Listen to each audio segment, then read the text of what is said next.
Da komutan, komu belə deyirdi.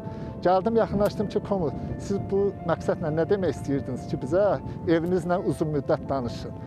Bu kəlməni mən tutmadım. Vəzadə İbrahim elə bildi ki, mən qorxurum o sözü soruşuna. Mənə qayıtdı dedi ki, üçün qorxma, biz gedirik müharibədir, telefonumuzun zaryadkaları ölə bilər, uzun müddət o dağlarda qalacaq. Yəni evinizlə əlaqə salam. İrəli komandası verildi və Koroğlu istiqamətinə irəliləyərək, texnikalarla irəliləyərək Koroğlu istiqamətinə yerləşdi. Kobra adlanan mövqe var.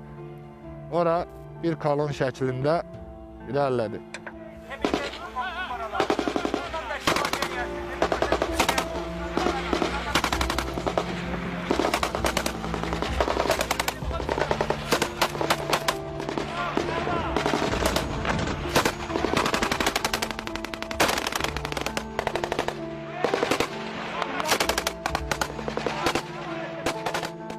Tapşırıq postun ələ keçirilməsi idi və susuzluq yolunun bağlanması idi. Bizə komanda gəlmişdi ki, Elşən postu götürülməlidir. Yüksəklikdə erməni oturduğu üçün bizə də əlverişli post, Elşən postu olduğuna görə Elşən postu götürülməli idi ki, düşmənin gəlib gedən yollarını izləmək, vurmaq, ağır artilleriyasını. O məqsədlə Elşən postunu götürmək istəyirdik. Kobra istiqamətindən qalxaraq Zabir postunun altından əvvəlcədən müəyyən edilmiş yerdən keçərək Elşən postuna hücum etdi. 27-si günorta radələrində radiostansiyadan eşitdik ki, İbrahimgildə, yəni biz olduğumuz mövqeyə doğru yaxınlaşırlar. Həmin anda yəni döyüş çox qızğın gedirdi. Yəni bizim bir neçə yaralımız var idi hətta. Mən bölük komandanın baş etməni şəhid baş edən Qəmbərli Qəmbər, bir də əsgər Qarayev Zamiklə dərinliyə doğru irəliləyirdik. Axırıncı ratsiyada danışığımız oldu ki, yəni İbrahim biz olduğumuz mövqeyə doğru hərəkət edirdi. Elşən postuna hücum zamanı Qabilov İsmail ilk şəhidimiz oldu və məndən 2 metr aralıda olduğuna görə yaxınlaşa bilmirdim. Düşmənin atış zərbələri gəlirdiyimdən yaxınlaşa bilmirdim. İbrahimə qışqırdım ki, Qabilov İsmail yaralandı. Dedi, gələm köməyə və İbrahim Qabilov İsmailə yaxınlaşdı, mən də yaxınlaşdım. İlk yardım göstərmək istəyəndə son nəfəsini verdi, şəhid oldu. Zavallı Kəmal da ki, düşmən postunun altında idi və rabitədə çıxdım dedim ki, Qabilov İsmail şəhid olub. Sursat götürərək Vəzadə İbrahimlə Quliyev Elvin vadi şəklində Zavallı Kəmalı yanına irəlilədilər. Son vadi şəklində sıçrama edən zaman düşmən tərəfindən atılan güllə nəticəsində qıç və qol nahiyələrindən yara alaraq, öz müvafiqətini itirərək arxaya yıxılıb fırlandı. 40-50 metr aşağı sürçərək getdi. 28-ci günü şəhid təxliyəsində dedilər ki, şəhidləri götürülmək lazımdır, amma götürə bilmədik, başqa ərazilərdə olduq. Həmin vaxtda 9 şəhidimizi tapdıq, amma Vəzadə İbrahimlə heç biri tapa bilmədik, vurulduğu yerdə yox idi. Zəng eləyirdim, açmırdı. Sonra WhatsAppda yazırdım, 2 işarə düşürdü. 27-də yazdım, 28-də, 29-da, o 2 işarə düşürdü, ancaq özü baxmırdı. O da göy işarə düşəndə baxmış olaraq o telefonda. 30-dan sonra əlaqə kəsildi. Daydı Vəlizadə İbrahimin atası. Yəni, o biri qrupda aşağıda bir qrup, başımızdan gəlir. Piyada qalxırıq. Düz o dağın başına. İnşallah. Hala onun arxasıdır. Hala o dağın arxasıdır. Görək. Peşkom. İnşallah görək. Allah sonumuzu xeyir eləsin. Ora Ömər Aşırın postudur. Bax. Ömər Aşırın postu bura. Ömər Aşırın. Burada Elşən postu. Elşən postu. Gedib qalxacaq ora. Xeyləkdə qar əriyibdir. İnşallah bu dənə işdə tapılmaz. Allah böyükdür.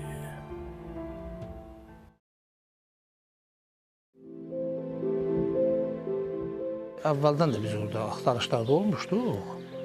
Yəni elə şeylər tapılmamışdı. Hələ özümüz çıxıb o postların hamısını ermənilərdən ki, alınan bizim postlarımız ki var. Həmin postları gəzirdik, dedim inan ki, burada nəsə görərik, bir şey olar, yəni belə.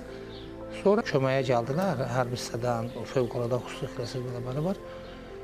Hərə bir tərəfdən axtarışlar gedirdi. Biz də oradaydıq. Və hər il axtarışlar olurdu, hər ay axtarışlarımız davam edirdi. Səməd əmi özü hər hansı bir qaraltı gördükdə, sapyorlarımız biz minalar ərazi olduğuna görə axtarış edirdi. Heç onları gözləmirdi ki, övladın tapmaq ümidi ilə bütün qayaların, daşların, ağacların diblərinə baxırdı ki, çayların içinə baxırdı ki, bəlkə övladımı tapdı. Aylar keçdi, illər keçdi. Bəzən deyirdim ki, bəs ged axtar İbrahimi tap gətir. Bəs İbrahimdən xəbər ətər yoxdur. Yəni bir Allah şahiddir ki, dedim İbrahim yoxdur. Mən də yox kiminəm də, yəni həyatda.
Aynı gəl gözümün qarşısında, yəni elə bir ki, özümü bir dəqiqə orada hiss edirəm.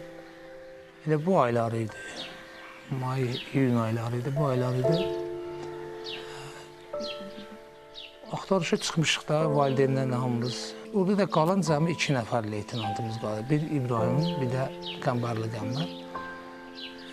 Dedilər ki, bir dənə leytenantı belə də filan yerdədir yəni. Şəhid ondan sonra dərədə. Ürəyimdə dedim İbrahim olmayaydı. Bir tərəfdən də dedim ki, İbrahim olaydı. Yəni ki, rahatçılıq var da, adamın içində bir rahatçılıq. Mən oraya gələndə bu atası haqqən namaz qılırdı üstə. Səməd əmi əraziyə baxırdı, şəhidlərimizin axtarılmasında bir yerdə idik və bu zaman çayın içində bir qaraltı gördü və bizə məlumat verdi. Özü də təbii ki, oraya irəlilədi və gedib həmən yerə baxdıqda Səməd əmi lap birinci yaxınlaşdı Nəşə. İş yaxasını açdı, oğlunun tapılma ümidi ilə onun vəsiqəsinə baxmaq istədi. Çox çətin oldu. Allah'ım olsun ki, mən o şeyləri yaşamaq bir valideyn üçün çox çətindir. Vəsiqəsini çıxartdım, mən yəni ürək eləyib onu açamırdım şəxsən. Çox pis oldu. Dedim ki, görəsən İbrahim olar. Ancaq üstü bilinmir hələ ki, İbrahimdir yəni belə. Ancaq özümü cəmladım da, yəni o anda birdən görürsən, aynı adamla biraz hər bir stresə düşürsən. Ben bir de açanda baktım içinde bir uşaq qız şəkili. Özümü biraz toparladım buradan. Baktım Qəmbərli Qəmbər. Ata üstü yuxarıda namaz qılır. Yəni Allah kiməsə şeyi yaşatmasın. Allaha əllərimi açdım, namaz qıldım. Elə Səməd kişi də oradaydı tapılanda, mən özüm də. Öndə Səməd kişi gedirdi. Onun arxasınca biz gedirdik. Yəni axtarış və qar əriyəndən sonra tapıldı da, yəni tapılmırdı. Oğlumun hətta qolunda sahadı, komandir sahadı belə işləyirdi. Mən oğlumun başının üstündə namaz qılmışam. Səməd həqiqətən də bizdən qabaqda gedirdi. Yəni Səməd tapmışdı, amma mənə bildirmədilər həmən ərəfədə. Dedi Səməd, Qəmbərdir. O Qəmbər deyəndə mən də özümü bir hesdə buna dedim ki, İbrahim də ola bilərdi. Yəni burada biz sizsiz, biz də bizik yəni. Dedim şükür olsun Allah'a ki, şükür ki tapıldı da. Biz özümüz də gördük. Daha oradan Bəhruz oğlunu Gəncəyə gətirdilər. Daha biz getdik axtarışa. Bəli, o vaxtı biz də elə bilirdik ki, uşaqlarımız əsir düşübdü. Çünki mən orada siyahıya baxanda Mənim oğlum Yusuf Orxan, Gəncədənik biz. Orada siyahıda mən gördüm, onda yazılmışdı ki, əsir düşmə ehtimalı var.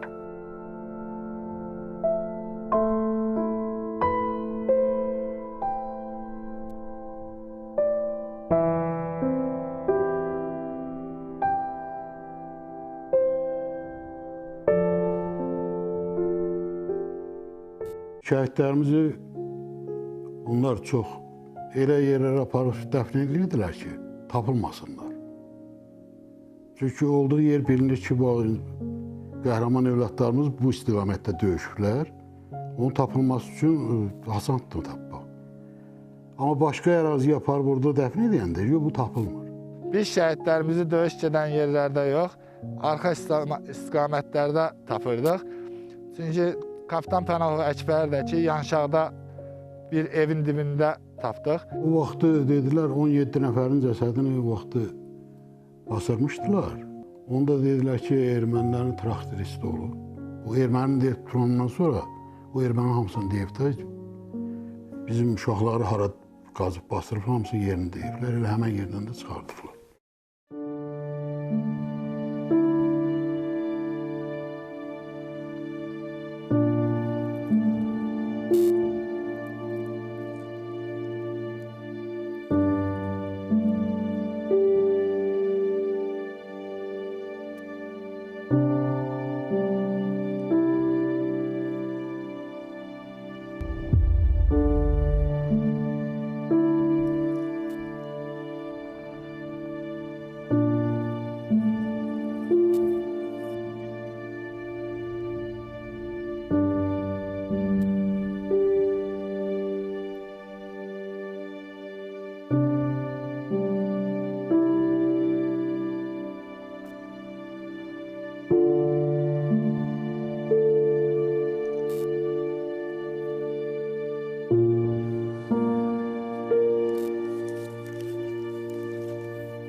Şəhid axtarışları zamanı Səməd əmi və bir çox şəhid ailələrindən bizim yanımızda nümayəndələr var idi. İbrahimin mən şəxsi əşyalarını tapdım. Şəxsiyyət vəsiqəsi idi, 40 manat dəyərində pulu idi, gümüş qırılmış sepi idi və döyüşə aid silah sursatı idi. Zampolitinə yaxınlaşdım ki, cənab polkovnik, bu Vəzadə İbrahimin şəxsi əşyalarıdır, bunu ona təhvil verək. Cənab polkovnik də dedi ki, yox, ver mənə, özüm söhbət əsnasında valideynə özüm təqdim eləyəcəm. Həmin ərəfədə bizim orada polkovnik, onu ayırmışlar, o axtarış qrupasının rəisi idi. Bir də əlavə hərbiçilər idi, İbrahimin yanında olanlar, orada döyüşdə olanlar, həmin o uşaqlar da oradaydılar. Onlar bir yerdə tapıb.